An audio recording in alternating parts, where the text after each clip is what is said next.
নমস্কাৰ আঞ্চলিক বতৰ বিজ্ঞান কেন্দ্ৰ গুৱাহাটী যোৱাকালি অসমৰ প্ৰায় সকলোবোৰ ঠাইতে পাতলীয়া পৰা মজলীয়া বৰষুণ হোৱা পৰিলক্ষিত হৈছিল লগতে দুই এঠাইত বতাহো বলিছিল এই সময়ছোৱাত সৰ্বোচ্চ তাপমাত্ৰা স্বাভাৱিকতকৈ 3.1 ডিগ্ৰী সেলসিয়াছৰ পৰা 5.0 ডিগ্ৰী সেলসিয়াছ কম আছিল আৰু সৰ্বনিম্ন তাপমাত্ৰা স্বাভাৱিক আছিল অহা 24 ঘণ্টাত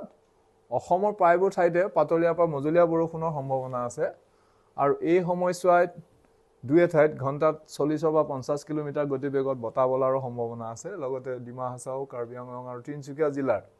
দুই এঠাইত প্ৰবল বৰষুণ হোৱাৰ সম্ভাৱনা আছে আজি যদি চাওঁ আমি 13 তাৰিখে অসমৰ আটাইখন জিলাৰ দুই এঠাইত পাতলীয়াৰ পৰা মজলীয়া বৰষুণ হোৱাৰ সম্ভাৱনা আছে তেনেকৈ 14 তাৰিখ আৰু 15 তাৰিখও অসমৰ প্ৰায়কেইখন জিলাতে দুই এঠাইত পাতলীয়াৰ পৰা মজলীয়া বৰষুণ হোৱাৰ সম্ভাৱনা আছে বতৰৰ সতৰ্কতা আমি যদি চাওঁ 13 তাৰিখে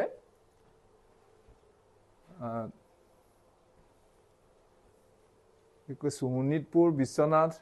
মাজুলী গোলাঘাট যোৰহাট তিনচুকীয়া আৰু ডিমা হাছাও জিলাৰ দুই এঠাইত ঘণ্টাত বতাহৰ গতিবেগ 40 পৰা 50 কিলোমিটাৰ হোৱাৰ সম্ভাৱনা আছে লগতে দুই এঠাইত বিজুলী ঢেৰেকণি সহ বৰষুণ হোৱাৰ সম্ভাৱনা আছে তেনেকৈ 14 তাৰিখে ডিমা হাছাও কাৰ্বি আংলং চৰাইদেউ আৰু তিনচুকীয়া জিলাৰ দুই এঠাইত শিলাবৃষ্টি হোৱাৰ সম্ভাৱনা আছে লগতে বৰাক উপত্যকাৰ বাকীখন জিলাত আৰু উজনি অসমৰ দুইখন জিলাৰ ঠায়ে ঠায়ে ঘণ্টাত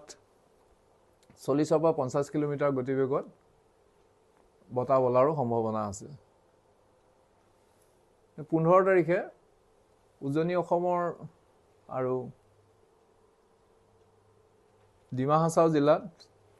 ঘণ্টাত 30 পৰা 40 কিলোমিটাৰ গতিবেগত বতাহ বলাৰ লগতে কাৰ্বি আংলং হোজাই আৰু কাছাৰ জিলাৰ দুই এঠাইত বিজুলী ঢেৰেকণি সহ বৰষুণ হোৱাৰ লগতে বজ্ৰপাত পৰাৰো সম্ভাৱনা আছে ধন্যবাদ